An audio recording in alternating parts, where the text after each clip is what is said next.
There's been an anti colonial military coup in the West African nation of Niger. France and its African proxies, the ECOWAS nations, could be on the verge of a military intervention and a possible invasion of Niger. And one of the main reasons for this is uranium. At least two-thirds of France's homes and industries are powered by nuclear energy, which is produced by nuclear reactors. And much of the uranium fuel for these reactors comes from Niger. So the world is taking notice. Uranium spot prices are going up after the coup in Niger. The world is witnessing a hidden geopolitical nuclear energy race. Russia and China are winning. The US and its allies are safe for now. India is lagging behind. Please subscribe and let's examine what's happening. This video is sponsored by Traction Uranium. Their stock ticker is TRCTF. So the world's major countries are focusing on achieving carbon neutrality, net zero carbon emissions. The EU, for instance, aims to be carbon neutral by 2050, an economy with net zero greenhouse gas emissions. The US aims to hit net zero by 2050 as well. China, which is the world's biggest source of carbon dioxide and is responsible for about 28% of global emissions, has announced plans for carbon neutrality by 2060. India's Prime Minister Narendra Modi has made a pledge to cut India's emissions to net zero by 2070. And this includes a promise for India to get 50% of its energy from renewable resources by 2030 and to reduce total carbon emissions by 1 billion tons by the same year, 2030. So, net zero or becoming carbon neutral means not adding to the amount of greenhouse gases in the atmosphere. Net zero means huge declines in the use of fossil fuels like coal and oil and gas. So, to achieve net zero, nations will have to pivot to non fossil fuel energy sources such as wind energy and solar energy, among others. And the International Solar Alliance, which was founded by India in 2015 and which has more than 120 member nations, is a major initiative in this direction. However, the problem is that solar and wind energy are capricious and have a heavy dependence on the weather. If it's cloudy, your solar energy output goes down, and your solar energy production stops completely at night when it's dark outside. In the case of wind energy, you need the wind to keep blowing in order to produce power. And the wind can stop blowing anytime. It can keep stopping and starting and stopping and starting. So, because of these factors, solar energy and wind energy are not very reliable sources of energy. So, what are reliable sources of energy? Reliable sources of energy are sources that you can control at will, such as oil and gas and coal and nuclear energy. You can crank up the production at will, the energy production at will. You can crank down the energy production at will. It's fully in your control. However, as we know, oil and gas and coal and fossil fuels are off the table because they produce carbon dioxide, CO2. So that leaves us with nuclear power, which, if done right, is a clean, green, abundant, and reliable source of energy. And the world knows about this. And the rest of the world is kind of beginning to wake up to the need for nuclear energy. So it's all well and good to aim for net zero, but no country will do this at the expense of its national interest and economic growth. Every nation needs energy. The economy needs energy. As we know, the Eurozone has entered a recession as a consequence of the developments related to the Ukraine war. Germany, which is Europe's traditional powerhouse and growth engine, has entered a recession. And it's not really hard to understand why they have entered this recession. It's all about energy. You see, Europe's energy was powered by cheap Russian gas. That was their preferred energy source. And now it's dwindling. So in September last year, 2022, the Nord Stream gas pipeline was attacked and sabotaged by apparently unknown actors, right? And overall, Russia's gas exports to the EU have declined drastically. They fell from about 45% of the EU's gas imports in early 2022 to about roughly 7% by October 22.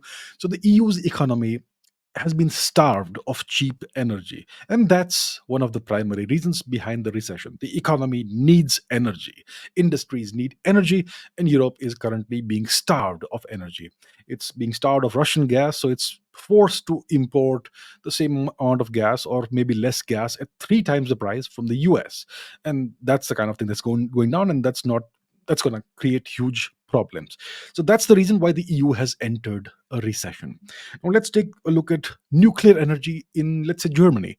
So in 2010, Germany had 17 operational nuclear reactors. All of these have been shut down now for political reasons. It all began in the aftermath of the 2011 um, the earthquake in Japan, the Fukushima nuclear disaster, and in the aftermath of all that, Germany decided to start winding down its nuclear program, and so that's what's happened. All the nuclear power reactors have been shut down, and the nation that likes to lecture developing countries because they generate electricity from coal has been forced to start burning coal and fossil fuels itself in order to produce energy. Crazy, absolutely crazy. That's what's happened to Germany. So the point is that wind and solar energy are reasonably clean sources of energy, but they are not entirely reliable sources of energy. Nuclear energy is clean and green if done right, and it's very reliable. So the major world powers are aware of the importance of nuclear energy.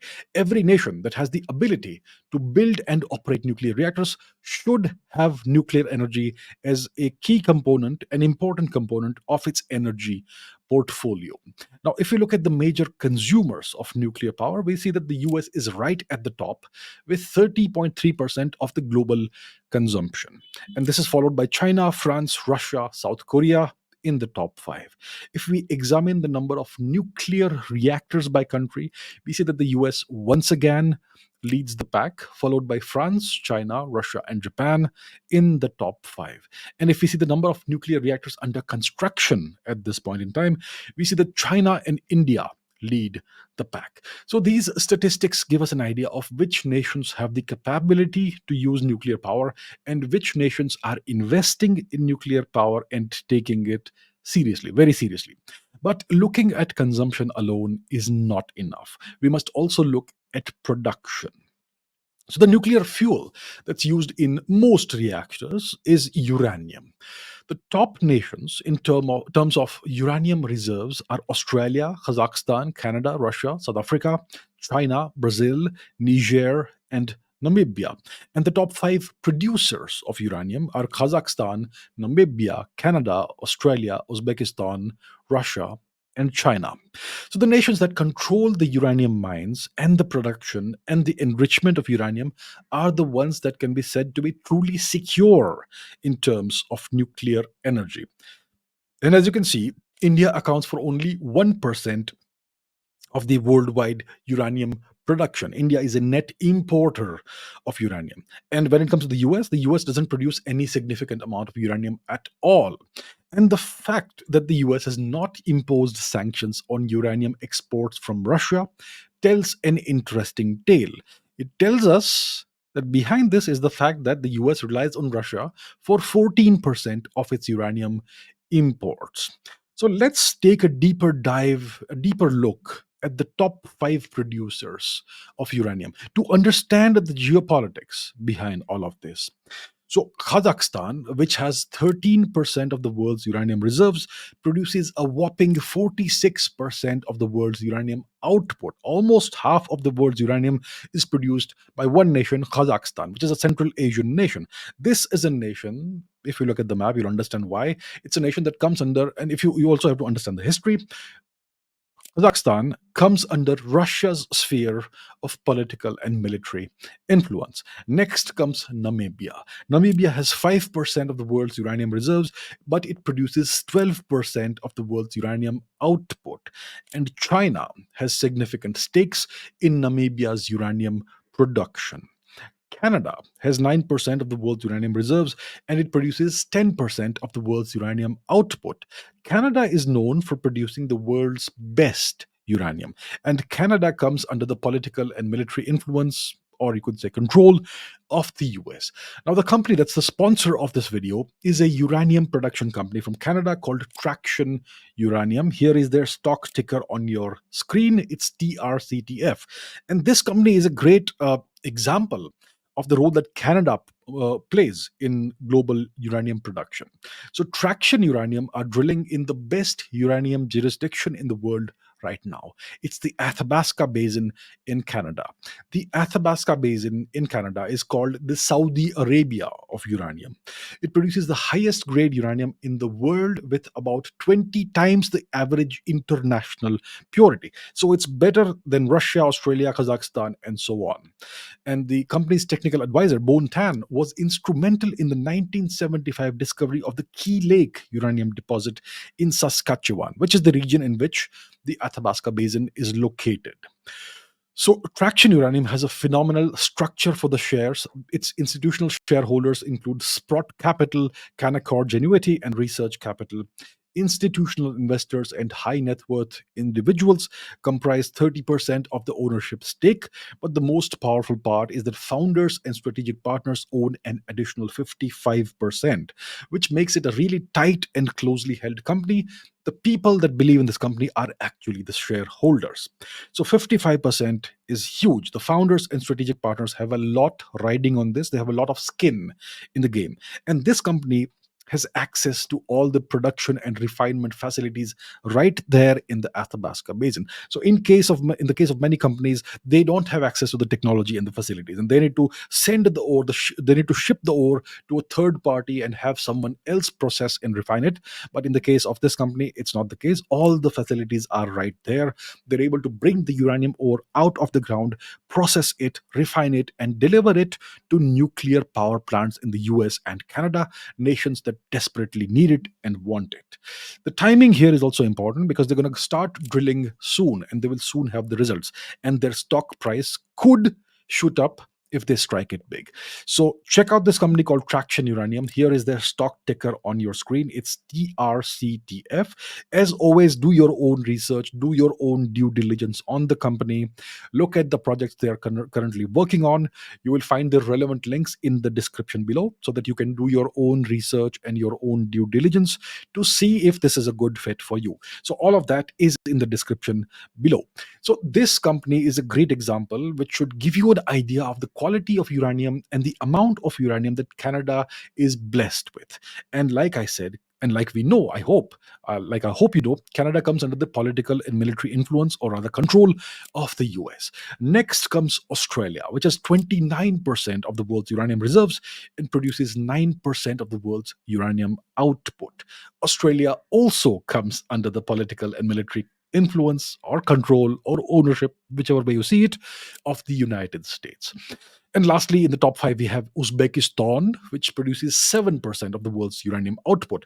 And Uzbekistan comes under the political and military influence or control of Russia.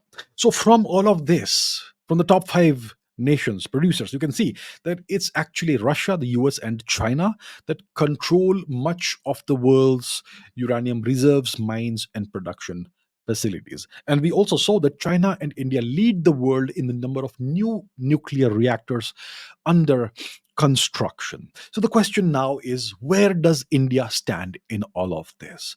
As we know, India does not figure in the top 10 nations in terms of uranium reserves. However, and this is important, India alone accounts for 25%, a quarter of the entire world's thorium reserves. India is pursuing a three-stage nuclear program, which was formulated by Dr. Homi J. Bhabha in the 1950s. Dr. Bhabha can be considered to be the father of India's nuclear program. Incidentally, Dr. Bhabha disappeared in the apparent crash of Air India Flight 101 in the French Alps in 1966. This flight's disappearance was never properly investigated, and its apparent wreckage was found only in the year 2008. And there have been whispers that the US spy agency, the CIA, was behind perhaps what happened. We, of course, have no evidence of this. So, coming back to India's three stage nuclear power program, this program was developed to harness India's nuclear energy efficiently. It was uh, developed to ensure India's energy security and to utilize the country's vast thorium reserves. And it's going to help India achieve its objective of net zero by 2070. So, this program aims to use nuclear energy to meet India's increasing energy demands and to reduce dependence on fossil fuels. So, this is a three-stage program. What's stage one? The first stage involves using natural uranium as fuel in pressurized heavy water reactors, PHWRs. So these pressurized heavy water reactors use heavy water, which is deuterium oxide, as a coolant and moderator to slow down neutrons for effective fission. Now, if you want to understand how all of this works, you can take a look at a video on this channel. It's a crash course in nuclear physics. You can understand how nuclear physics works in about 13 to 14 minutes. Check it out. So that's what pressurized heavy water reactors do. They use heavy water as a coolant and moderator to slow down neutrons for effective fission.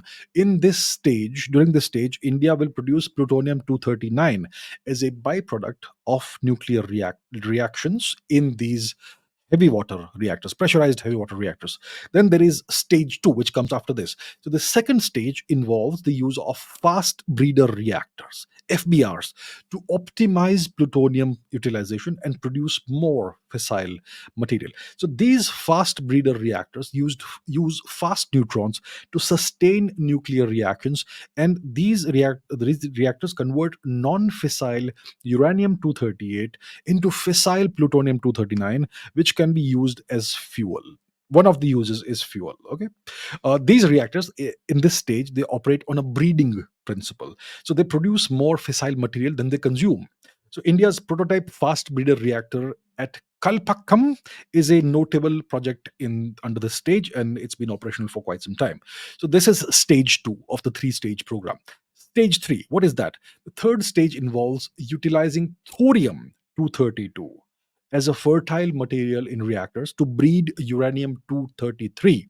So, uranium 233 is a fissile isotope of uranium that can sustain nuclear reactions, much like uranium 235 or plutonium 239. So, in this stage, we need to use advanced heavy water reactors. These reactors will be designed to use a mix of thorium and uranium 233 as fuels as fuel. These reactors will have a blanket region around the core where thorium will be converted into uranium 233 through neutron absorption. And the uranium 233 produced in these advanced heavy water reactors will be recycled, further contributing to the thorium fuel cycle. So these thorium based reactors in this stage are expected to achieve significant energy multiplication and become self sustaining. And India's great advantage and blessing is that we have substantial, enormous thorium reserves, which makes thorium a fantastic option for the country's long term nuclear energy security. So, this is the three-stage program. The program's aim is to achieve complete energy independence and meet the increasing electricity demands of India's growing population and growing economy. We need to grow our economy fast. And this will eventually help us do that. So this three-stage program envisions a closed nuclear fuel cycle, which will reduce the accumulation of long-lived nuclear waste. Now, this program has faced technical and financial challenges, mainly a lack of political will, perhaps, and other issues, less technical, more financial and political, I would say. So, because of that, there's been slower progress than initially anticipated. But despite the challenges, India remains committed to the three-stage nuclear power program, and India continues to pursue research and development. We have one of the world's most advanced thorium research programs, maybe the most advanced thorium research program. So that is where things stand today in India's three-stage nuclear program. India is currently somewhere between stages one and two. We have not quite reached stage two. We are still essentially at the end of stage one. Ideally, we should have reached stage three by now. So, what India needs to do is We need to ensure that we reach stage 3 as soon as possible, ideally by the end of the next 2 decades.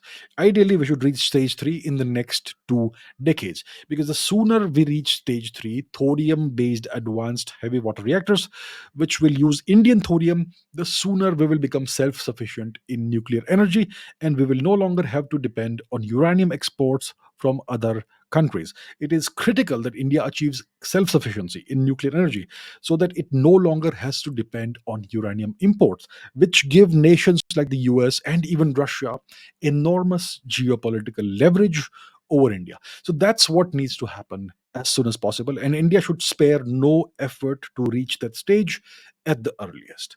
Thank you for watching, and I will see you in the next video.